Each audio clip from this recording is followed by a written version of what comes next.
Sejam bem-vindos a mais um episódio do programa Fé Inabalável. Eu sou o Luís Melo. Eu sou a Lucinda Braga e juntos vamos estudar as secções 20 a 22 do Doutrina e Convênios.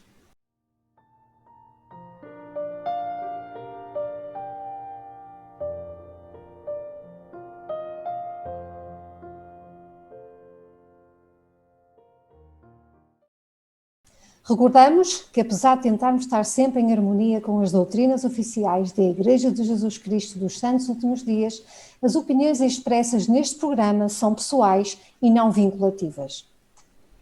Hoje temos um convidado especial, o irmão Ricardo Lima, a quem agradecemos pela sua disponibilidade e a quem damos calorosas boas-vindas. Gostaria imenso então do convite que me foi feito por irmão Luís e pela irmã Lucinda. É realmente um privilégio enorme poder estar aqui neste debate e principalmente porque é um debate acerca de um assunto que nos apaixona a todos nós, que é o Evangelho de Jesus Cristo. Portanto, espero realmente que possa contribuir um pouquinho hoje durante esta nossa pequeno debate acerca deste tema tão importante que é a doutrina e convênios. Muito obrigado por se ter disponibilizado para estar cá connosco. A primeira cobaia. Vamos lá ver. Na próxima semana vamos já ter a segunda cobaia, que por acaso até foi uma pessoa que seguiu também os nossos episódios logo desde o início e que mostrou logo uma grande vontade em participar também destes episódios. E vai ser uma convidada especial, vai ser a minha irmã Natasha Melo. A Natasha vai juntar-se a nós a partir do Arizona, nos Estados Unidos da América. E para esta aula nós temos 3 perguntas. A primeira delas é: qual a diferença entre justificação e santificação? Que convênios fazemos durante o batismo? Por que Cristo foi batizado? Então vamos tentar responder a elas e a muito mais. Luís, queres começar, por favor, lendo o contexto? Em termos de contexto histórico para estas 3 secções, o trabalho do profeta Joseph Smith, da tradução do livro de Mormon, agora estava completo, mas a obra da restauração estava apenas a começar. Ficou claro pelas revelações anteriores, em Doutrina e Convênios 10.53 e em 18.5, que além de restaurar a doutrina e a autoridade do sacerdócio, o Senhor também queria restaurar formalmente a sua Igreja. Por isso, em 6 de abril de 1830, e uma data que foi especificamente indicada por Jesus Cristo, mais de 40 pessoas ocuparam totalmente a casa de madeira da família Whitmer, em Fayette, Nova York, para testemunhar o início da organização da Igreja de Jesus Cristo nesta última dispensação. Ainda que a secção 20 tenha sido lida durante a reunião da organização da Igreja, partes da secção 20 podem ter sido já dadas no verão de 1829. A secção 20 foi originalmente até conhecida como as regras e convênios da Igreja. Essa era semelhante aos artigos de incorporação e aos estatutos de uma entidade. Ela está dividida em 3 partes e fala sobre vários assuntos. A secção 21, por outro lado, foi recebida e dada durante a própria reunião da organização da Igreja. E a secção 22 foi dada mais ou menos 10 dias mais tarde, em 16 de abril, por causa de alguns conversos que já haviam sido batizados e que se desejavam unir à Igreja, mas sem necessitarem de um novo batismo. E vamos passar já a palavra ao nosso convidado para falar então aqui acerca dos primeiros 2 versículos de Doutrina e Convênios 20. Ricardo. Muito bem. Antes de falar até dos primeiros 2 versículos, eu estava a ver o contexto histórico e estava a pensar, tinham apenas passado 10 anos, desde o rapazinho Joseph com 14 anos, ele agora teria mais ou menos 24 anos. E tantas coisas passaram na vida daquele jovem para chegar àquele momento tão importante da restauração oficial da Igreja. E, portanto, não deve ter sido fácil aqueles 10 anos. Mas, ao mesmo tempo, ele devia estar a pensar no culminar de que foi aquilo, tudo que aconteceu naqueles momentos tão importantes, desde a tradução do livro de Mormon, e agora chegarem ali e vamos então oficializar. Penso que ele não imaginava nada disto com 14 anos, não é? De certeza que não. E nós muitas vezes temos precisamente essa ideia, que quando Joseph Smith teve a primeira visão, ele ficou imediatamente a saber que a Igreja ia ser restaurada, que ele ia ser um profeta, mas nada disso aconteceu. As instruções começaram somente, na verdade, com... a única coisa que lhe foi dito são: os teus pecados te são perdoados e não te filies a nenhuma igreja. E ele recebeu algumas instruções que não estão registadas também, mas a grande parte da instrução aconteceu, na verdade, com Moroni, com as visitas de Moroni e depois com a tradução do livro de Mormon. A grande educação de Joseph Smith, a educação religiosa de Joseph Smith, aconteceu na tradução do próprio livro de Mormon. Interessante teres mencionado isto. Mas já agora gostava de fazer um outro comentário. 24 anos tinha ele nesta altura. Oliver Cowdery era um ano mais novo. E, no entretanto, foi nestes dois jovens que Deus decidiu colocar sobre as costas verdes destes dois jovens a incumbência de restaurar o Evangelho e a sua igreja nesta última dispensação da existência da Terra. E é interessante que nós, por vezes, olhamos para os nossos jovens e não temos uma grande confiança neles. Ricardo, tu como bispo tens muitas vezes que fazer chamados para dentro da aula.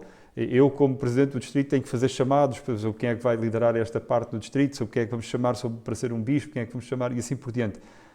E muitas vezes nós temos a tendência para olhar para aqueles mais experientes, mais idosos, mais idóneos no Evangelho, como tendo qualificações maiores para ocuparem estes chamados.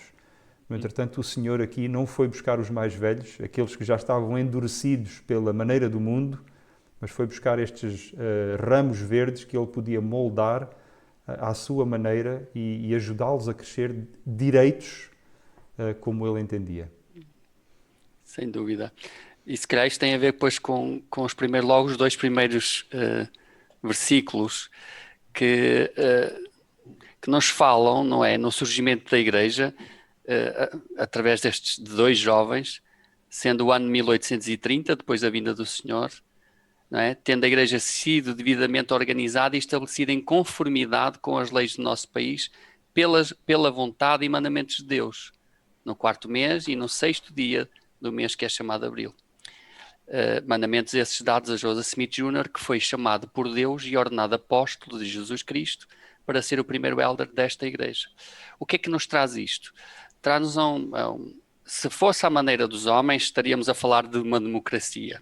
Mas, na realidade, o que estamos aqui a estabelecer é o reino do Senhor. E o reino do Senhor é estabelecido com Jesus Cristo à cabeça. Ora, se Jesus Cristo está à cabeça, isto também nos dá algum consolo, Luís. E porque conforto, né? Dá-nos esse conforto. Então estamos a falar que estamos perante, a igreja é uma teocracia, ok? Onde Deus dirige a sua igreja através de seus representantes. Então, isto é importante porque quando estamos a falar da reorganização da igreja, não estamos a falar de uma reorganização à maneira do homem, estamos a falar à maneira do Senhor. E Ele está à cabeça e preparou realmente, como disseste muito bem, estes dois jovens para chegar àquele momento. Ok, agora vocês já estão prontos e vamos passar à parte oficial. E foi a partir daí então que as coisas começaram, a constituição da igreja começou a ser estabelecida. Há aqui uma parte interessante, e eu e a Lucinda, por acaso, já tínhamos debatido isto. Em todas as secções, até chegarmos à secção 20, nós temos sempre uma presença muito forte do Senhor que revela que Ele é a fonte daquele conhecimento. As palavras que estão a ser ditas, é Ele que as está a dizer. E vemos essa voz ativa do Senhor praticamente em todas as secções antes da secção 20. No entretanto, aqui na secção 20, logo no versículo 1, ou o Senhor é americano, ou então não é Ele que está a falar. Porque Ele aqui diz em conformidade com as leis do nosso país. Então, espera aí, ou o Senhor vivia lá na América, ou então quem estava a falar aqui era uma outra entidade. No cabeçalho desta secção, é interessante que diz cá em cima que partes desta revelação podem ter sido dadas já no verão de 1829. E o que é que estava a acontecer no verão de 1829? Se nós recuarmos aqui 2 secções em Doutrina e Convênios e formos para a secção 18, mas aqui Oliver Cowdery e David Whitmer tinham um grande desejo de saber qual seria o seu papel, o que é que eles iriam fazer a seguir. A tradução do livro de Mormon estava a chegar ao fim. Qual seria o seu papel na restauração da igreja, que eles já sabiam que iria acontecer. E nos versículos, nos primeiros versículos de 1 a 9, o Senhor fala especificamente com Oliver Cowdery e diz-lhe: eis que manifestei pelo meu Espírito em muitas ocasiões que as coisas que escreveste são verdadeiras. Portanto, sabes que são verdadeiras. Ele estava a falar do livro de Mormon. E se tu sabes que são verdadeiras, eis que te dou um mandamento que confies nas coisas que estão escritas. Queres saber o que é que tens que fazer? Confia nas coisas que estão escritas. porque nelas estão escritas todas as coisas concernentes ao alicerce da minha igreja, o meu evangelho e a minha rocha. E eu presumo, e se nós formos aqui também ver no cabeçalho da secção 18, foi dada quando? Em junho de 1829, quando a secção 20 começou a ser escrita. Eu aposto que Oliver Cowdery deve ter tomado a peito o conselho que o Senhor lhe tinha dado aqui na secção 18 e deve ter dito, pois é, se eu quero saber aquilo que tem que ser feito para a restauração da igreja nestes últimos dias e como é que eu posso contribuir, então eu tenho que examinar aquele livro que eu sei que é verdadeiro, porque eu recebi um testemunho. E ele e Joseph Smith começaram em junho de 1829, no verão de 1829, a tomar notas e a escrever por revelação e por inspiração, mas com base naquilo que estava no livro de Mormon, a escrever a secção 20. É por isso que nós aqui no fim da secção 18 temos o Senhor a dizer, por exemplo, no versículo 36, portanto podeis testificar que ouviste a minha voz e conheceis as minhas palavras. Isto é o Senhor a falar, muito abertamente ele identifica, sou eu que estou a falar. E vemos isto em outras secções anteriores também, mas na secção 20 nós estamos a ouvir praticamente a pesquisa inspirada, certamente, que Joseph Smith e Oliver Cowdery fizeram e com base na qual escreveram aquela Constituição que é a Doutrina e Convênios 20. É interessante também analisar a secção 20. Nós poderíamos dizer que ela está repartida em três pilares fundamentais. E se nós agora quiséssemos formar um ramo da Igreja, nesta secção nós iríamos buscar toda a informação que precisamos, quer a nível de ofícios do sacerdócio, quer a nível de doutrinas e quer a nível de práticas e procedimentos, aquilo que os membros deverão agir como membros da Igreja. E nós podemos ver isso antes de analisarmos versículo a versículo, mas podemos ver o que é que vamos ver em cada, digamos, subsecção desta secção 20. Por exemplo, nós podemos ver que do versículo 1 ao 16, mas aqui é-nos descrito os acontecimentos, os eventos fundamentais da primeira visão e que deram origem depois à organização da Igreja. Depois do versículo 17 ao 36, aqui nós vamos encontrar quais são as doutrinas fundamentais da Igreja, ou seja, tudo aquilo que as pessoas podem saber a respeito de nós, membros da Igreja, em aquilo em que nós acreditamos, os nossos princípios. E depois, no versículo 37 ao 84, então falaremos sobre práticas e procedimentos.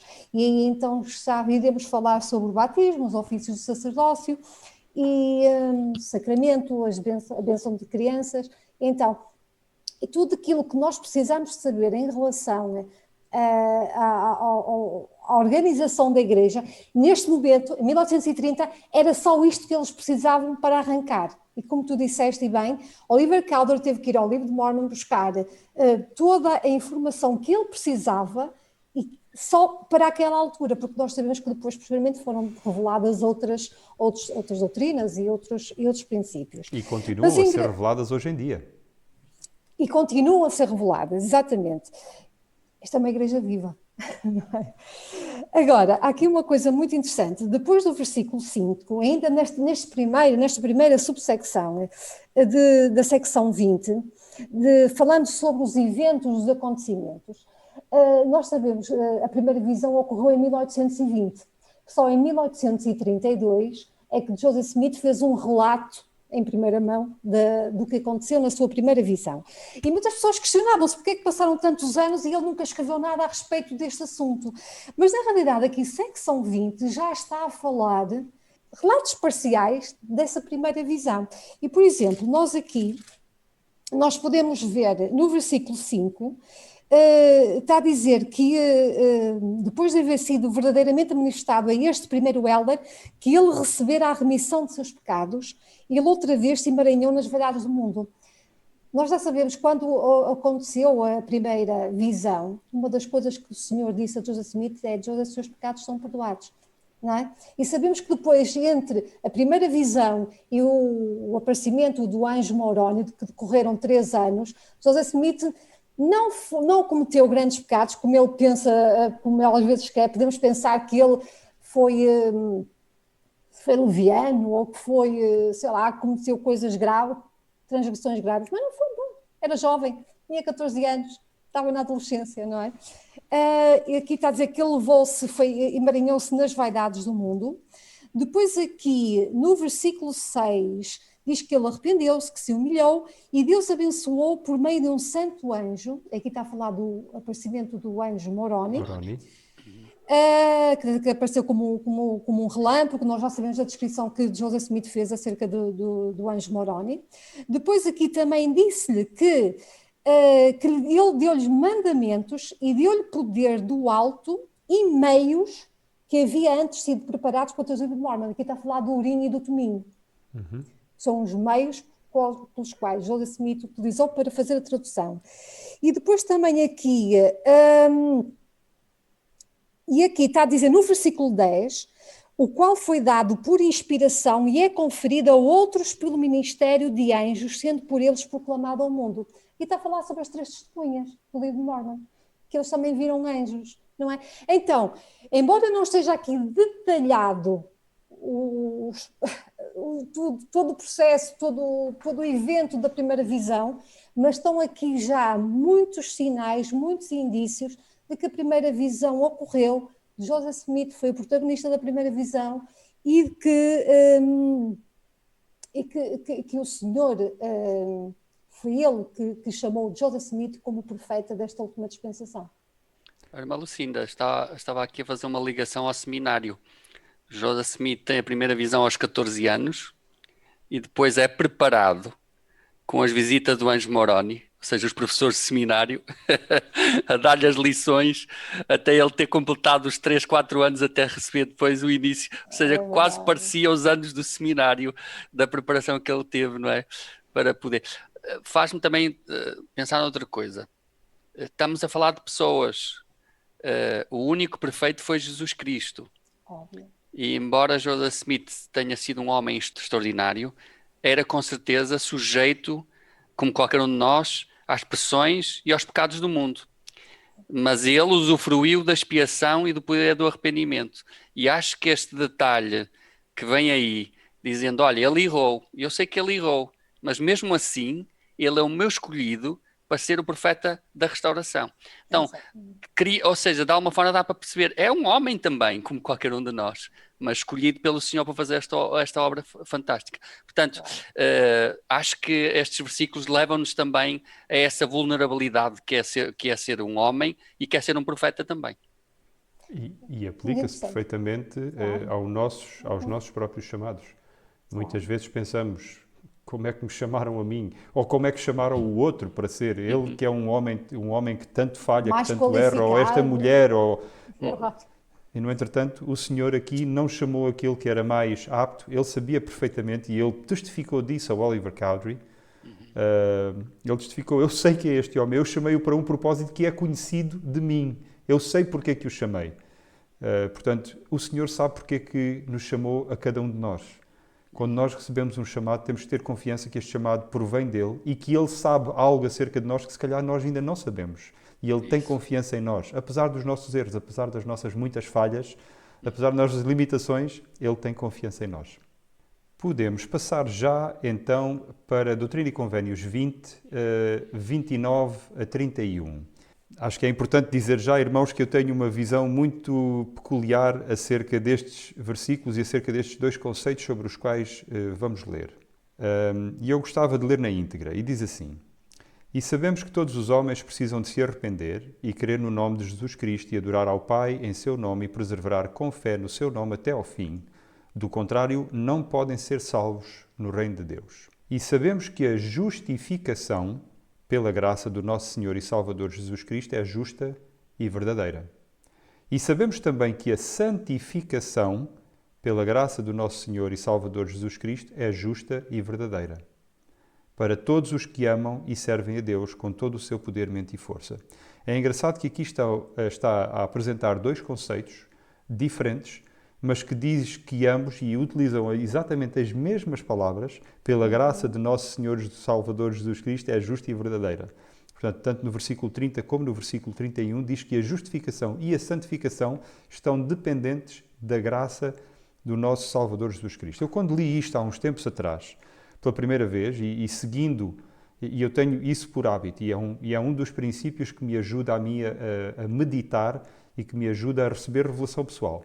Quando li acerca deste versículo, ponderei um pouco acerca de justificação e santificação e escrevi a seguinte anotação nas minhas escrituras que eu gostava de compartilhar com vocês. Imaginemos uma linha horizontal, cujo ponto central é identificado com o número 0. Para a esquerda estão números negativos, começando com o -1, -2, -3, -4 e assim por diante, diminuindo infinitamente. À direita estão os números positivos, começando com o 1, 2, 3, 4, 5 e aumentando sem limite. Cada vez que erramos, regredimos irreversivelmente nesta linha, afastando-nos cada vez mais de um estado de inocência representado pelo 0. O 0 é o estado de inocência. Okay? Boas ações que fazemos não têm o poder de inverter o nosso retrocesso. Quer nós estejamos no -1, no -10, ou tão longe para a esquerda que já nem consigamos ver o 0, a nossa esperança de um dia, pelos nossos próprios esforços, pelo nosso próprio mérito, voltarmos à estaca 0, à inocência, é vã. Não podemos. O poder justificador, e agora aqui vamos falar da primeira palavra, justificação. O poder justificador do sacrifício expiatório de Jesus Cristo, através do nosso arrependimento sincero, pode trazer-nos à estaca 0. O sacrifício expiatório de Jesus Cristo magnifica também a transformação, a nossa transformação, o nosso progresso no lado positivo da linha. Nós já falámos em um episódio passado que o arrependimento é mais do que somente relacionado aos nossos pecados. Uma mudança. É uma mudança. Portanto, esta mudança é aquilo que fazemos do 0 para a frente. Okay? Tornarmos um homem, uma pessoa nova, uma nova criatura. Deixarmos o homem natural, deixarmos de ser regidos pelo homem natural e passarmos a ser regidos pelo homem espiritual. O sacrifício expiatório do Senhor Jesus Cristo magnifica a nossa transformação, o nosso progresso no lado positivo da linha. O poder santificador de nos tornar santos, não meramente de nos justificar, Sim. mas de nos tornar santos, o poder santificador do sacrifício expiatório de Jesus Cristo magnifica, aumenta, amplia o progresso que pelos nossos esforços nós conseguimos fazer aqui na Terra. Ser inocente não é suficiente para nos levar à exaltação. A parábola dos talentos, que está registada em Mateus 25, de 14 a 30, ilustra este princípio perfeitamente. Aquele servo que veio e apresentou ao Senhor, que se apresentou ao Senhor exatamente como o Senhor o tinha deixado, o Senhor disse, tu não foste um servo, tu foste um servo indolente e vais ser lançado nas trevas do inferno. Vais ser lançado nas trevas exteriores. Se nós nos apresentarmos perante Deus no dia do julgamento meramente justificados, na estaca 0, no mesmo estado de inocência em que saímos da sua presença, isso não nos vai qualificar para a plenitude das bênçãos da expiação. Se o nosso progresso no lado positivo da linha for 0, não há nada para ser ampliado, para ser magnificado, para ser multiplicado pelo sacrifício expiatório de Jesus Cristo. 0 multiplicado por 1 milhão continua a ser 0. E nós não podemos esquecer-nos aqui que tudo isto, portanto, tanto a justificação como a santificação, vêm por causa do sacrifício expiatório e por causa da graça do Senhor Jesus Cristo. Eu queria só dizer que D. Todd Christofferson, o apóstolo D. Todd Christofferson, em junho de 2001, fez um discurso que infelizmente não está em português e que se chama Justificação e Santificação. E ele fala precisamente sobre estes versículos. O ponto de vista dele é diferente do meu. Ele interpreta estas duas palavras de uma maneira diferente. No documento de estudo que nós disponibilizamos sempre no fim, vamos ter um link para este discurso e vocês podem estudar e certamente que a interpretação dele está mais correta que a minha. Ele é um apóstolo, mas aquilo que eu fui guiado, os meus pensamentos e aquilo que eu fui guiado a escrever foram coisas que aumentaram o meu testemunho em Cristo. Mas, mais uma vez, se vocês alguma vez tiverem que escolher, que eu espero que nunca tenham que escolher entre seguir-me a mim e seguir um apóstolo ou um profeta, a escolha certa é muito fácil de fazer. Portanto, nós iremos disponibilizar-vos não só esta citação dos meus pensamentos, mas também o discurso do Elder D. Todd Christofferson acerca destas duas palavras, justificação e santificação. Alguma coisa que vocês queiram contribuir também? Eu quero.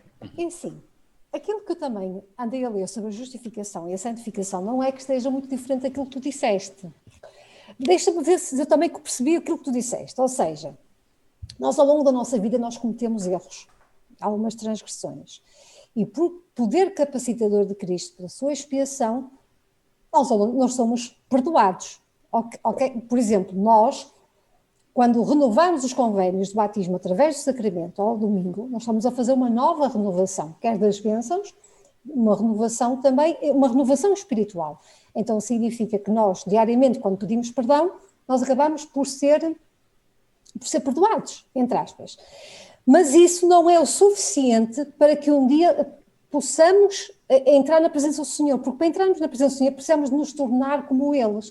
E para nos tornar como Ele, nós precisamos de sermos santificados pelo Espírito, porque quando nos arrependemos, quando o Senhor nos perdoa, quando nós temos o desejo de ser uma nova criatura, uma nova pessoa, olhamos já para o pecado com horror, nós aí estamos a ser santificados pelo Espírito, tornamos uma nova pessoa. E então é isso aí que nós podemos, é aí que a expiação de Cristo vai ter efeito sobre nós. Porque nós às vezes pensamos que a expiação de Cristo só tem efeito um dia que a gente morra, quando estivermos no julgamento lá perante Deus, né? E quem é que ela vai ter efeito? Mas diariamente a expiação de Cristo tem efeito sobre nós. Através do seu poder capacitador, que é a tal graça. Que é a tal graça. Então, o que tu estás a dizer é que eu achei muito interessante essa tua reta do 0, menos 1 e dos números negativos, números e positivos. Então, nós com a justificação nunca podemos avançar, somos aceitos pelo Senhor, ou seja, Ele perdoa-nos, mas nunca podemos avançar no nosso progresso eterno sem que haja em nós uma mudança, sem que haja em nós um desejo de sermos como Cristo é. Se puder acrescentar umas outras visões. Uma, eu gostei imenso da visão aritmética. Também achei muito interessante. Da justificação e da santificação, porque conseguimos visualizá-la e isso ajuda. Por outro lado, isto é a maravilha do Evangelho, é porque nós podemos ler as Escrituras ou ler conceitos doutrinários e depois, pelo Espírito, podemos ir buscar aquilo que precisamos ou entendemos para a nossa vida. Portanto, não há nada de errado até na forma como fazemos isso. Mas é verdade que isto depois varia. E eu encontrei aqui algo que gostaria de partilhar com vocês também. Uma citação acerca da justificação de Bruce R. McConkie, quando ele diz o seguinte: qual é então a doutrina da justificação e quais são as implicações messiânicas? Porque ele depois coloca aqui este aspecto messiânico disto. Diz ele assim: ser justificado é ser feito justo e, portanto, ser salvo. Os homens são justificados no que fazem quando suas ações estão de acordo com os padrões divinos. Os atos justos são aprovados pelo Senhor. Eles são retificados pelo Espírito Santo. Eles são selados pelo Santo Espírito de promessa. Ou, em outras palavras, eles são justificados pelo Espírito. Então, o que ele traz aqui é a justificação dos nossos atos e que é selado pelo Santo Espírito de promessa, e quando é selado, faz com que aquilo que nós façamos seja aceite eternamente pelo Senhor. Ou seja, dá-nos aqui uma perspectiva diferente acerca da justificação. E outro aspecto é relativamente à santificação também. A santificação aqui é trazida por Joseph Fielding Smith, que também nos traz aqui algo interessante, que nos diz o seguinte: ser imaculado ou perfeito é estar limpo e puro e livre do sangue e dos pecados deste mundo pela expiação de Jesus Cristo. Isso também já o Luís acrescentou como ponto central. Isto é santificação, diz ele. Além disso, os desejos do coração estão de acordo com o plano de salvação e a obra e a glória de Deus. Em outras palavras, a vida e o pensamento de uma pessoa tornam-se totalmente consagrados à salvação das almas e ao cumprimento total das leis e desígnios de Deus. Ou seja, por outras palavras, temos aqui uma outra visão acerca de justificação e de santificação. A única coisa aqui que eu vejo que não... O resto alinha-se, eu diria, com a aritmética do Luís, Bruce McConkie traz-nos isto interessante, que é: o Espírito Santo é que vai ratificar junto do Pai se as nossas obras são justas ou não. Ou seja, nem somos nós a dizer, eu estou a fazer muito bem, isto é muito justo. Não, Exatamente. é o Espírito Santo é que ratifica, ou seja, é que ele diz, sim, mete aqui o selo, o que estás a fazer é aprovado nos céus e, portanto, é justificado nos céus como algo, como obra que é importante para o Senhor. Portanto, mais este acrescento aqui acerca E olha, desta... irmã Ricardo, eu tenho aqui a citação de Bruce McConkie a respeito da santificação que tu acabaste agora de dizer, que diz: a santificação é operada pelo Espírito Santo. O processo de purificação que ocorre em nossa vida acontece porque recebemos o poder purificador do Espírito Santo. O Espírito Santo é um revelador e é também um santificador. O Espírito Santo revela a verdade a cada alma humana que obedece à lei.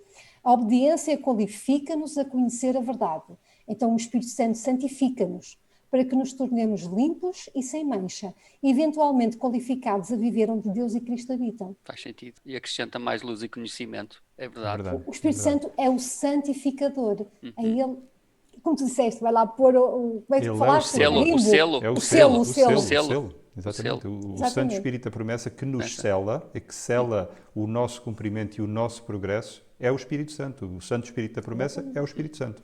Nesta secção temos um dos meus versículos favoritos. Eu utilizo muitas vezes quando necessito falar sobre o batismo, ou para nos lembrarmos do convênio batismal que nós próprios fizemos, membros da igreja, ou então para apresentar a um investigador a importância do batismo. E vamos ler, porque eu acho que vale a pena ler e depois debater um bocadinho. Diz o seguinte: todos aqueles que se humilharem perante Deus e desejarem ser batizados. Veja, o primeiro requisito é humilhar. Depois de humilhar é desejo, o desejo de ser batizado. E se apresentarem com o coração quebrantado e o espírito contrito, nós utilizamos muitas vezes esta condição, não é? De coração quebrantado e o espírito contrito, que está ligado intimamente com a humildade, está ligado com a nossa entrega total e à vontade do Senhor. E, portanto, estas são as condições. E testificarem à igreja que verdadeiramente se arrependerem de todos os seus pecados. A tal entrevista que é necessária fazer com o missionário antes de ser batizado, ou seja, colocar-se perante a igreja para dizer, ok, eu estou pronto. E diz-lo de alta voz. E estão dispostos a tomar sobre si o nome de Cristo, ou de Jesus Cristo, tendo firme o propósito de servi-lo até ao fim, e realmente manifestarem por suas obras que receberam o Espírito de Cristo para a remissão de seus pecados, serão recebidos pelo batismo na sua igreja. Está muito completo, ele aborda desde a condição inicial até ao compromisso de aceitar Jesus Cristo e tomar sobre nós o nome dele e servi-lo e depois manifestar, ou seja, não é só aceitar. Reparem, depois diz o seguinte, muito interessante. E realmente, ou seja, na realidade, ou seja, não é só ter aquela condição prévia de aceitá-lo, passar pela entrevista, termos até o coração humilde, é que depois temos que pôr em ação aquilo que nós estamos dispostos para aceitar. E depois termina, não é? Para quê? Para que podamos ser recebidos na igreja, e eu diria mais, para sermos recebidos pelo Senhor no seu reino. Então acho que é um versículo muito importante e que devemos usá-lo e relembrá-lo, porque ele nos ajuda a compreender o batismo mais profundamente. Eu gosto da definição que está no Guia de Estudo das Escrituras e eu costumo referir-me, costumo ir lá com alguma frequência. No batismo, no Guia de Estudo para as Escrituras diz: a palavra usada no texto grego original significa mergulhar ou imergir. O batismo por imersão na água por alguém que tenha autoridade é a ordenança introdutória do Evangelho, sendo necessário para que a pessoa se torne membro da Igreja de Jesus Cristo dos Santos dos Últimos Dias. É precedido pela fé em Jesus Cristo e pelo arrependimento. Para que seja completo, o batismo deve ser seguido do recebimento do dom do Espírito Santo. O batismo sozinho não chega, não serve. O batismo, para ser completo, deve ser seguido do recebimento do dom do Espírito Santo. Este princípio é interessante. Eu já vi em alguns casos, eu já fui uma vez secretário do Ramo de Lagos e estava a fazer uma limpeza dos registros de membro. E tínhamos alguns registros lá em que havia uma data de batismos, havia um registro de uma data de batismo, mas não tinha o registro do dom do Espírito Santo. E eu tive que perguntar se aquele batismo era válido. E o presidente da missão, na altura, disse-me não. Se o batismo não foi seguido do recebimento do dom do Espírito Santo, o batismo não é válido. Quando eu estava a servir missão, eu tinha, na altura, calculem vocês, que isto foi em 1987 a 89, que eu servi a minha missão. Os missionários tinham normalmente uma pequena pasta na qual eles desenvolviam os seus próprios auxílios visuais. E então eu tinha, quando falava acerca do batismo, gostava sempre de mostrar uma chave que tinha 3 dentes. Os missionários usavam todos isso.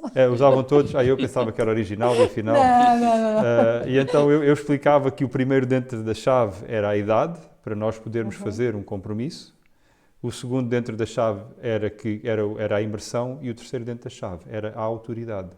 E que se faltasse algum destes dentes da chave, a chave não seria idónea para abrir a porta do céu. Portanto, que não dava para abrir. Eu poderia chamar aquilo um batismo se eu quisesse chamar, mas ela não servia o seu propósito. E é interessante que na secção 22, precisamente depois da organização da igreja, começaram a haver os primeiros conversos, pessoas que se estavam a apresentar, que se queriam filiar à igreja, que tinham um testemunho da igreja. E, no entretanto, estava-lhes a ser dito, olha, agora está na altura de vocês serem batizados. Eu não sei se a água estava muito fria na altura, se qual era o problema, mas as pessoas estavam renitentes em ser batizadas, principalmente pessoas que já tinham sido batizadas em tempos anteriores, quando eram adultas, quando já tinham idade de consciência e tinham sido inclusivamente batizadas por imersão. E elas pensavam, e se este é o princípio, porque é que eu tenho que ser batizado outra vez? Exatamente. Está feito, não tenho que ser batizado outra vez. E então o Senhor dá uma revelação que esclarece acerca desse princípio. E se calhar nós podemos ler. Lucinda, podes ler a secção 22, que são acho que 4 versículos. Eis que vos digo que todos os convênios antigos fiz eu com que neste fossem invalidados. E este é um novo e eterno convênio que era desde o princípio. Portanto, embora seja um homem batizado 100 vezes, de nada lhe aproveita, pois não podeis entrar pela porta estreita por meio da lei de Moisés, nem por vossas obras mortas. Pois foi por causa de vossas obras mortas que fiz com que este último convênio e esta igreja me fossem edificados, como nos dias antigos. Portanto, entrai pela porta como ordenei e não procureis aconselhar o vosso Deus. Amém. Eu acho que tenho uma história engraçada para contar acerca disto, porque eu acho que isto tem tudo a ver com a autoridade. Resume-se, na realidade, estes versículos, a autoridade de poder agir em nome do Senhor e executar as ordenanças. E agora a irmã Lucinda estava a ler, eu estava a lembrar de uma história que aconteceu comigo há uns anos atrás. Eu vinha a caminhar na rua e vejo 2 pessoas a virem em minha direção. E reparei que vinham com um livrinho debaixo do braço e reparei que eram testemunhas de Jeová. Eram 2 senhoras. E elas pararam e abordaram-me. Muito bom dia, como é que está? Não sei o quê. Você sabe que estamos a chegar ao final do mundo? E eu, é provável, não é? Então elas começam lá com aqueles aspectos muito próprios que eles têm, lá abriram as escrituras e começaram a partilhar comigo. E eu ia acompanhando, não é? Ia acompanhando e ela, eu vejo que o jovem conhece a Bíblia. Eu, sim, conheço, eu leio a Bíblia, conheço relativamente bem. E enquanto eles falavam, e eu não prestei muita atenção ao que eles estavam a falar a certa altura, veio-me um pensamento à minha mente, e foi, faz-lhe esta pergunta-lhe se eles batizam. E então deixei falar e eu perguntei, olha, vocês batizam? Sim, nós batizamos, está aqui na Bíblia.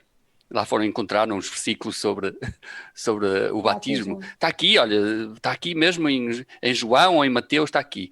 E batiza em nome do Pai, do Filho e do Espírito Santo. E viram-me assim, eu olhei, e estava uma mais velha à frente, e eu perguntei-lhe, e olhei-lhe nos olhos, e com que autoridade é que vocês batizam?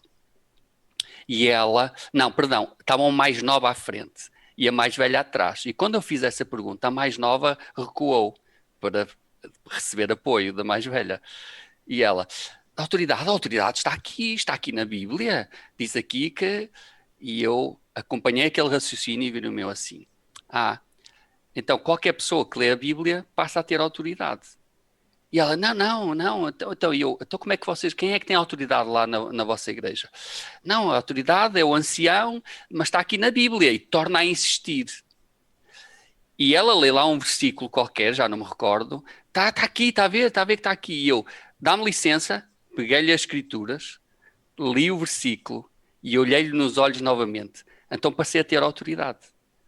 E ela ficou atrapalhada, fechou as escrituras e despediram-se de mim rapidamente. E eu fiquei assim a pensar: bem, qualquer criança da nossa primária saberia responder a esta questão. É exatamente isto que nós estávamos agora a ver no 22. Aquilo que o Senhor estava a estabelecer é que era necessário ter autoridade. Por muito conhecimento que nós temos das Escrituras, como aquelas senhoras, com todo o respeito, tinham e fazem até um excelente trabalho. Aquilo que faltava é compreensão da autoridade de agir em nome do Senhor para não só pregar, como executar as ordenanças de salvação. O que ele está a fazer, o Senhor agora, é restaurar, já tinha começado esse trabalho de restauração do sacerdócio, mas estava a dar as indicações claras para a confusão que estava a aparecer naquela altura. Dizer, mas nós já fomos batizados, será que precisa ser batizado? Parecia as testemunhas de Jeová, não é? Como é que é isto? Quem é que tem a autoridade? Está aqui na Bíblia e o Senhor veio clarificar, atenção, a partir de agora é preciso que isto seja feito à minha maneira. E à minha maneira é com ordem. E se não for à minha maneira, não é válido nos céus. Eu penso que estes versículos são extraordinários, que nos ajudam a compreender não só o convênio batismal que lemos, com todas as suas regras e compromissos, como também a ordem que o Senhor estabeleceu. Ricardo, e também ainda tem outra coisa, porque embora a ordenança do batismo seja essencial, mas ela só é válida quando é acompanhada de uma transformação de vida. Porque o batismo é um novo nascimento. Não é? Então tem que haver, a pessoa tem que surgir para uma nova vida, tem que se apresentar como um novo ser. Em Mateus 16, 19, isto é um relato daquilo que Jesus Cristo fez. Ele, ao falar a Pedro, ele diz: e eu te darei as chaves do reino dos céus, e tudo o que ligares na terra será ligado nos céus, e tudo o que desligares na terra será desligado nos céus. Esta escritura demonstra muito bem o valor e a necessidade da autoridade. Sem ela, aquilo que nós fazemos aqui não está ligado nos céus, não tem validade nos céus. Eu podia agora sair aí para a rua e começar a casar pessoas ou começar a dar nomes a ruas. E isso era válido? Não. Não era por eu ter feito que isso se tornava válido. Não é? Eu não tinha autoridade para fazer isso. Ou a dar cartas de condução, ou a tirar cartas de condução. Não é? Não é válido. Há uma escritura que eu gosto muito, que está também em Doutrina e Convênios 128, de 8 a 11. Agora, a natureza desta ordenança consiste no poder do sacerdócio, pela revelação de Jesus Cristo, no qual se concede que tudo o que ligares na terra será ligado nos céus, e tudo o que desligares na terra será desligado nos céus. Ou, noutras palavras, sobre outro ponto de vista de tradução, tudo o que registares, e agora atenção aqui ao registro, tudo o que registares na terra será registado no céu, e tudo o que não registares na terra não será registado no céu. Pois pelos livros serão julgados os vossos mortos segundo as suas próprias obras, quer tenham eles os mesmos cuidados das ordenanças em pessoa, quer por meio dos seus agentes, segundo a ordenança que Deus preparou para a sua salvação desde antes da fundação do mundo, segundo os registros que fizeres concernente aos seus mortos. A palavra registros aparece aqui variadíssimas vezes. Repetição, registros. E a alguns, a doutrina que falamos poderá parecer muito arrojada. Um poder que registra ou que liga na terra e liga nos céus? Contudo, em todas as épocas do mundo, sempre que o Senhor deu uma dispensação do sacerdócio a qualquer homem ou grupo de homens, por revelação real, esse poder foi dado. Por isso, tudo o que esses homens fizeram com autoridade em nome do Senhor, fizeram-no verdadeiramente e fielmente, conservando um registro fiel e adequado do mesmo. Tornou-se lei na terra e nos céus. Portanto, sim, eu posso ter sido batizado numa afiliação prévia com uma outra igreja. Mas se as pessoas que fizeram esse batismo não tinham esta autoridade divina, então esse batismo não foi registado nos céus. E falando acerca do registro, há aqui uma citação. o elder Randall L. Reed, que era na altura um dos membros da presidência dos rapazes, da presidência geral dos rapazes, na Conferência Geral de Abril de 2014, fez um discurso muito bom para os nossos jovens, para os nossos rapazes, mas para os nossos jovens, e eu digo-vos, é um discurso excelente para mim. É um discurso excelente para jovens de todas as idades. E nesse discurso ele cita o elder Bruce R. McConkie, que disse: de modo real, porém figurativo, o livro da vida é o registro dos atos dos homens que vai sendo escrito no seu próprio corpo. Ou seja, todo o pensamento, palavra e ação têm um efeito no corpo humano. Todas essas coisas deixam marcas que podem ser lidas por ele com E maiúsculo, que é eterno, tão facilmente como as palavras que nós lemos num livro.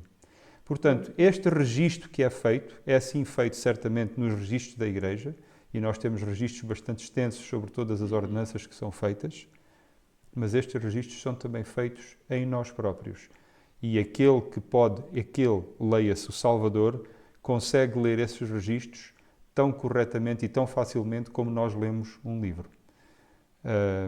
É interessante saber que o registro da nossa própria vida somos nós que o guardamos. Quando nós um dia vamos poder ver a nossa vida toda em retrospecto, não será porque estamos a ver em algum outro sítio, é porque nós conseguimos identificá-la em nós próprios. Todas as nossas memórias estão gravadas e nós vamos poder vivê-las e no dia do julgamento não vamos poder dizer não fiz, porque Não me lembramos, temos Tudo uma registado. perfeita lembrança dela. Está lá registado. Por isso é que o julgamento vai ser perfeitamente justo, exatamente porque nós vamos ter essa capacidade de lembrar de tudo de uma forma muito clara e não há forma de escapar. Está ali tudo à nossa frente. Agora, voltando a Doutrina e Convénios 29 e 31, justificação e santificação. E voltando ao meu gráficozinho, Que adoramos. Olha lá. este registro que é escrito pode ser limpo, apagado. O registro dos nossos erros pode ser limpo e apagado. Mais uma vez, justificado, nós podemos ser trazidos de volta ao zero, de volta à inocência, pelo sacrifício expiatório de Jesus Cristo. Portanto, o Senhor consegue ler tudo, mas Ele também tem um apagador na mão. E Ele consegue apagar os nossos erros mediante condição de arrependimento. E isto, se o facto de o julgamento ser justo são boas notícias, o facto do julgamento ser misericordioso ainda são melhores notícias. melhores. Exatamente. É verdade. É verdade. E eu preciso tanto da verdade. misericórdia dele. Ainda acerca do batismo, há aqui uma escritura que eu gostava que pudéssemos debater também um pouco. Em 2 Néfi 31, de 4 a 9, temos algumas perguntas interessantes. E nós vamos ler essas perguntas e vamos tentar responder. Portanto, quisera que vos lembrasseis do que vos falei sobre aquele profeta que o Senhor me mostrou, o qual batizará o Cordeiro de Deus, que tirará os pecados do mundo. E agora vem a pergunta. E agora, se o Cordeiro de Deus, sendo santo, terá necessidade de ser batizado com água para cumprir toda a retidão, quanto mais necessidade teremos nós, sendo impuros, de ser batizados sim com água. E agora eu vos pergunto, meus amados irmãos, como foi que o Cordeiro de Deus cumpriu toda a retidão sendo batizado com água? Não sabeis que ele era santo? Mas, embora sendo santo, mostra aos filhos dos homens que, segundo a carne, se humilha ante o Pai, testificando-lhe que lhe será obediente na observância dos seus mandamentos. Quando eu falo acerca desta escritura, eu gosto de fazer uma pergunta, e é uma pergunta que é engraçada. Pronto. Qual era o apelido de Jesus? Cristo? Então, se Cristo era o apelido de Jesus, José Cristo e Maria Cristo levaram Jesus Cristo ao templo quando ele era novo, não era? Não. O apelido da família Cristo era um título. é o título Cristo ungido. não era um ungido. nome, o ungido, exatamente. Ungido. É interessante que quando as Escrituras inicialmente estavam a ser traduzidas, E a primeira parte das Escrituras que foi traduzida do hebraico para o grego foi o Velho Testamento. Isto foi feito mais ou menos 255 anos antes de Cristo nascer. E foi criado aquilo que era chamado o Septuaginta. E que ainda é hoje um recurso muito válido para os estudiosos da Bíblia e principalmente do Velho Testamento. Eles estavam a utilizar, as pessoas que estavam a traduzir para o grego, estavam a utilizar dois métodos principais para a tradução de palavras que não tinham uma correspondência exata no grego. Uma dessas palavras era a palavra Mashiach, que é em hebreu, que quer dizer precisamente o ungido. Messias. E eles podiam, o Messias, exatamente. Todos os reis de Israel, quando eram chamados, quando eram ordenados, eles eram Mashiach, eram ungidos, eram Mashiach. Mas o Velho Testamento falava sobre um Mashiach específico, um Mashiach especial que viria no meridiano dos tempos.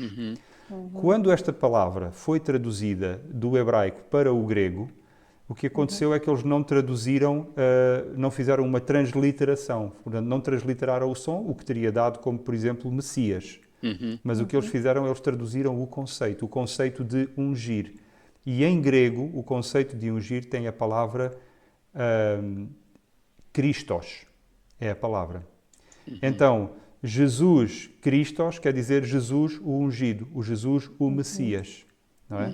Portanto, agora, o que é interessante aqui é que Jesus, digo eu, e isto agora é mais uma das minhas teorias tantas que eu tenho, porquê que Jesus Cristo então foi batizado? Porque foi nesse momento que, tal como nós o fazemos na altura do batismo, tal como nós tomamos sobre nós o nome de Cristo, tal como nós nos tornamos ungidos durante o batismo, Jesus Cristo tomou sobre ele o nome de Cristo, o título de Cristo, testificando ao Pai que lhe seria obediente na observância dos seus mandamentos. Ele tomou sobre ele o título de Cristo. Na altura do batismo. Na altura do batismo dele. Portanto, mas mais uma vez, voltamos àquela citação que a Lucinda leu no início. Isto é uma teoria minha, portanto, isto não é, atenção, não é vinculativo aqui. Mas Cristo foi batizado para testificar ao Pai, tal como nós temos que testificar, tal como nós utilizamos o batismo para exatamente o mesmo propósito, para tomar sobre nós o nome de Cristo e para testificar que sempre nos lembraremos dele e as outras promessas que nos são lembradas na altura do sacramento, quando nós tomamos o sacramento. Mas tal como Cristo tomou sobre ele, tal como Jesus tomou sobre ele o nome, o título de Cristo no ato do batismo, nós também tomamos sobre nós o nome de Cristo, no ato do batismo. E as promessas que fazemos são praticamente as mesmas promessas que ele fez. Ele fez de uma maneira mais general, mas de uma maneira muitíssimo mais ampla do que nós fazemos. As nossas são promessas muito mais simples. As dele eram muitíssimo mais amplas. Diz, Ricardo. Não, há também um outro aspecto acerca do batismo trazido por Cristo, que no fundo, uma transição para uma nova lei, para um novo testamento, trazido exatamente pelo Messias. Reparem que ele foi circuncisado. Ele viveu de acordo com a lei judaica naquela altura. Ele é levado, não é ao templo, ele é ensinado segundo os padrões judaicos. Mas quando ele chega aos 30 anos e ele vai iniciar a sua missão pública, o primeiro ato é transformar-se através do batismo. É tomar sobre ele o papel, agora eu sou ungido e sou o Cristo. Eu acho que tem a ver com isso, Luís, porque é extraordinária essa forma de ver. Por outro lado, é também para nos dar o exemplo. E aí os versículos que acabamos de ler, não é? Ele não necessitava, a doutrina do batismo é para a remissão dos pecados. E ele não precisava, nesse sentido não. Ele não tinha pecado, era limpo, era santo. Mas ele vai para dizer, olha, a todos nós, eu não tenho pecados, mas não há outra maneira. E mesmo eu, sendo santo, estou aqui para mostrar qual é o caminho. E vou então batizar para mostrar a todos vocês como é que têm que fazer. Há também este aspecto prático de ensino acerca da importância do batismo para todos nós. Ou seja, aqueles que advogam que não é preciso ser batizado, que só basta a graça do Senhor, é desmentido completamente pelo próprio exemplo de Jesus Cristo a dizer, não, isto é necessário porque eu próprio estou-me a sujeitar a isto. Muito bem. E tu falaste acerca da graça do Senhor, leva-me também a pensar aqui acerca de Doutrina e Convénios 20, o 32 a 34, em que ensina um conceito que para a maior parte das igrejas cristãs e principalmente as igrejas evangelistas, isto é um conceito quase tabu. Eles dizem que tu já aceitaste Cristo na tua vida e quando aceitaste Cristo na tua vida tu estás salvo, Estás não tens de salvo. fazer mais nada. A partir daí Exato. é maravilha. No entretanto, os versículos 32 a 34 dizem: mas existe também a possibilidade de um homem cair da graça. E se nós dissermos isto a um evangelista, ele: então quer dizer, eu já aceitei Jesus Cristo, já fui salvo e agora eu posso cair da graça e posso apartar-me do Deus vivo? E depois ele faz, depois aqui então faz a admoestação. Portanto, que a igreja esteja atenta e ore sempre para não cair em tentação. Sim, até os santificados, até aqueles que foram batizados, até aqueles que passaram no templo, até aqueles que até agora viveram uma vida exemplar, que foram chamados com os mais altos chamados e tudo mais, estejam também atentos. Todos temos que estar atentos à nossa condição da vida.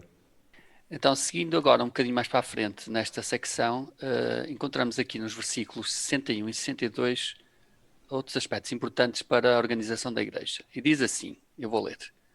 Os diversos elders que compõem esta igreja de Cristo devem reunir-se em conferência de 3 em 3 meses ou de tempos em tempos, conforme determinado ou designado nessas conferências.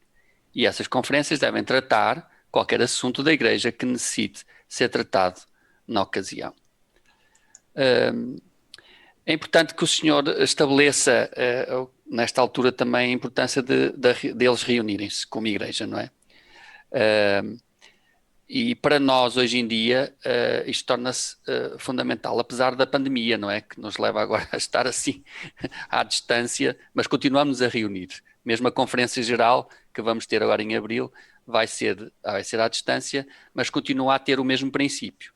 Ou seja, a importância de reunirmos para ouvir os ungidos do Senhor. E tenho aqui uma citação que gostaria de partilhar com vocês acerca da importância das conferências de R.L. Lee, que ele diz o seguinte: se você deseja saber o que o Senhor pretende que os santos saibam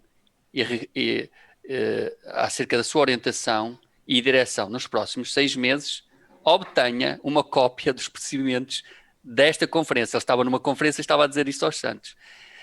Obtenha uma cópia desta conferência e terá as últimas palavras do Senhor no que diz respeito aos santos. Não concordo, não deixo de concordar plenamente no que dizia R.L. Lee há uns anos atrás, e hoje mais fácil porque temos todas as conferências até disponíveis online e não precisamos ter uma cópia em papel e aguardar às vezes uma data de meses até que as conferências chegassem. Ou seja, isto leva-nos a um outro princípio do estabelecimento da Constituição da Igreja, extremamente importante, que tem a ver exatamente com as conferências e reunirmos para ouvir o ungido do Senhor. Eu olho com muita sempre alegria e expectativa as conferências. Tento me preparar, tento que a família se prepare e tento que seja um momento especial. Porque é um momento especial. Se virmos, nós vivemos numa altura onde isto é tão fácil para nós. Conseguimos estar no conforto dos nossos lares, sentadinhos, em frente a um ecrã e a ouvir o que é que o Senhor transmite através dos seus líderes. Esta facilidade e esta bênção nem sempre foi assim na história até da própria igreja. Naquela altura tinham que se deslocar e andavam a cavalo e de coches para poderem assistir ao profeta e às conferências iniciais. E foi assim durante muito tempo. No tempo de Cristo, ainda pior, eles para ouvirem-se quando eles iam pregar o Evangelho, depois tinham-se reunir muitas vezes em Jerusalém, viajavam meses e meses para se reunirem e conversarem acerca dos assuntos da igreja. Ou seja, aquilo que quer dizer é que vivemos realmente tempos muito abençoados. É um privilégio e realmente nem sempre tempos abençoados e facilitados também trazem as bênçãos necessárias. O que eu vejo muitas vezes é e preocupado, vejo preocupado e como líder da igreja, é às vezes estamos a chegar, a aproximar às conferências e os irmãos olham como o fim de semana Férias. de férias. O fim de semana de férias. Quando na verdade deve ser exatamente o contrário. Deveria ser o fim de semana mais importante, os 2 fins de semana mais importantes são os das conferências, onde nós vamos ouvir aquilo que o Senhor tem para nós nestes dias através dos seus ungidos. E, portanto, é bom lermos isto logo no começo da igreja, como o Senhor inspira aqueles homens a dizer, olha, vocês vão se reunir porque é importante que vocês se reúnam para ter estas conferências e ouvirem e também apoiarem. Depois, naquela altura, também havia necessidade de apoiar os líderes da igreja. Os Ou seja, versículos... nós... Diz, Lucinda, desculpa. diz. Eu estava a dizer que nós não estamos presos só àquilo que está escrito, mas nós também temos os profetas vivos, que são uma fonte de revelação para nós nestes últimos dias, não é? Porque nós achamos que temos as escrituras, está lá tudo, mas não, os tempos são diferentes, a nossa época é diferente, a maneira como encaramos a vida é diferente, não é? As necessidades são diferentes. Desafios diferentes, não é? Embora os princípios sejam os mesmos, as doutrinas sejam os mesmos, mas a aplicação deles é que talvez seja um bocado diferente. E a conferência é o porta-voz do Senhor a falar para nós nestes próximos 6 meses, não é? Isto quer dizer que a revelação é contínua, a igreja é viva, porque de 6 em 6 meses o Senhor está a renovar diretrizes para nós, não é? Daí a importância das conferências. Para terminar a nossa discussão de hoje, vamos ler na secção 21 os versículos 1, 4, 5 e 6. No versículo 1, o Senhor está a testificar e a falar acerca de Joseph Smith, e as palavras que ele usa são uma inspiração. E ele diz: Eis que um registro será escrito entre vós, e nele será chamado vidente, tradutor, profeta, apóstolo de Jesus Cristo, élder da Igreja pela vontade de Deus o Pai e pela graça de vosso Senhor Jesus Cristo. E agora, depois de o Senhor testificar acerca de Joseph Smith e que ele tinha todas estas características que são importantes para nós, ele faz-nos aqui algumas admoestações no versículo 4, 5 e 6. Portanto, vós, ou seja, a Igreja, dareis ouvidos a todas as palavras e mandamentos que ele vos transmitir à medida que ele os receber, não tudo ao mesmo tempo, andando em toda a santidade diante de mim. Pois as suas palavras recebereis como da minha própria boca, com toda a paciência e fé, porque assim fazendo, as portas do inferno não prevalecerão contra vós. Sim, e o Senhor Deus afastará de vós o poder das trevas e fará tremer os céus para o vosso bem e para a glória do seu nome. Aqui no versículo 6, o facto de a palavra trevas estar lá em diamétrico contraste com Jesus Cristo e a palavra que vem de Jesus Cristo através do profeta. Se vocês se lembram, há uns episódios atrás falámos acerca da luz e a Lucinda falou muito acerca da luz, como a luz nos ajuda a ver claramente, como a luz de Cristo nos ajuda na nossa vida aqui. E é através dessa luz que é transmitida a palavra de Deus, que é a luz que é transmitida através do profeta, que os poderes das trevas não prevalecerão sobre nós. Mais algumas coisas que vocês queiram acrescentar em relação a estes versículos? Olha, Luís, eu aqui em relação quando o Senhor está a dizer, pois suas palavras recebereis como minha própria boca, está a falar aqui em relação ao Joseph Smith, isso também podemos transportar para os nossos dias e em relação também ao nosso profeta. E há uma escritura que é a Doutrina e Convênios 68.4 que diz: e tudo o que disserem, quando movidos pelo Espírito Santo, será a escritura, será a vontade do Senhor, será a mente do Senhor, será a palavra do Senhor, será a voz do Senhor e o poder de Deus para a salvação. Então a nossa segurança depende da maneira como nós seguimos aqueles que o Senhor colocou para nos liderar.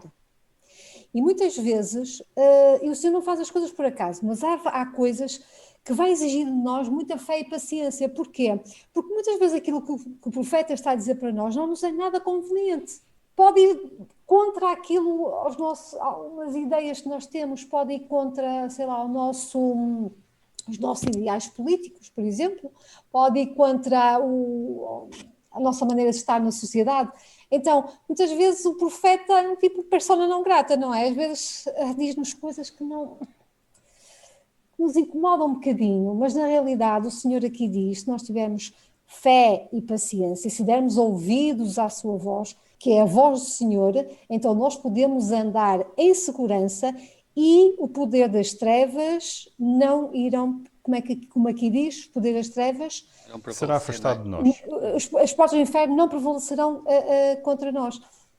E isso é uma segurança que nós temos para a vida, é seguir a voz do nosso profeta. Eu, por acaso, em relação a este aspecto de ouvir o profeta desde o início, eu acho que nós temos, da mesma forma que nós temos de ter um testemunho da igreja, quando estamos a falar de um testemunho da igreja, nós podemos dizer, mas tens um testemunho de quê da igreja?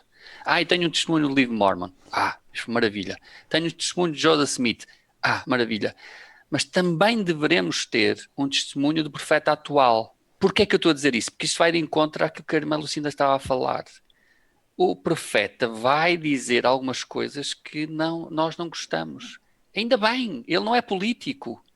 Os políticos é que dizem coisas que a gente gosta. Não, ele vai dizer as coisas que o Senhor quer que a gente ouça.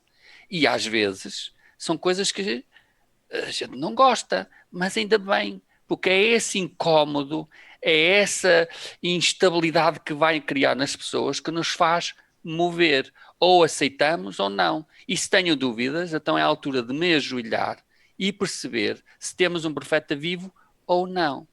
E por isso, e olhando agora já para o futuro, não é? Em breve teremos a conferência, e isto é extremamente importante. Nós temos que olhar para a conferência, ou é aquele fim de semana que está a chegar, e é que é mais um fim de semana onde nós vamos descansar, ou então vai ser uma seca, que desculpem a expressão, ou então nós vamos estar a olhar para o fim de semana que está a se aproximar, porque temos um testemunho, porque temos um profeta vivo, com uma alegria, com uma ansiedade e com o coração aberto, à espera, mesmo que venham coisas que a gente não goste muito, mas essa inquietação para nos ajudar a crescer, e como a irmã Lucinda também disse, o batismo não é só fazer o batismo em si só, é uma mudança de coração, e a mudança de coração é feita de progresso ao longo da nossa vida de membro, e implica ouvir o profeta do Senhor na nossa vida. Muito bem. Foi muito proveitosa para mim esta discussão que tivemos. Eu quero agradecer mais uma vez ao Ricardo Lima por ter estado presente e por ter participado connosco deste debate. Lucinda, muito obrigado também. Muito obrigado. Quero lembrar-vos só que podem obter todas estas citações, todas as escrituras que utilizamos, num documento que organizamos sempre para vocês, para que possam suplementar o vosso estudo, marcar as vossas escrituras, introduzir estes conceitos nas próprias escrituras, que agora temos esta facilidade de o fazer também através da Biblioteca do Evangelho. Lembramos-vos que na próxima semana vamos ter a nossa primeira convidada, a irmã Natasha Mel, que se vai juntar a nós do Arizona, nos Estados Unidos. E sem outro assunto a debater esta noite, despedimos de vocês. Foi um prazer estar com vocês novamente. Queremos pedir-vos, por favor, que divulguem estes vídeos, que subscrevam o nosso canal e que sejam felizes. Muito obrigada a todos e muito obrigada, Ricardo, mais uma vez pela tua presença aqui, que foi muito boa e trouxe-nos bastante ânimo. Até para a semana. Muito obrigado.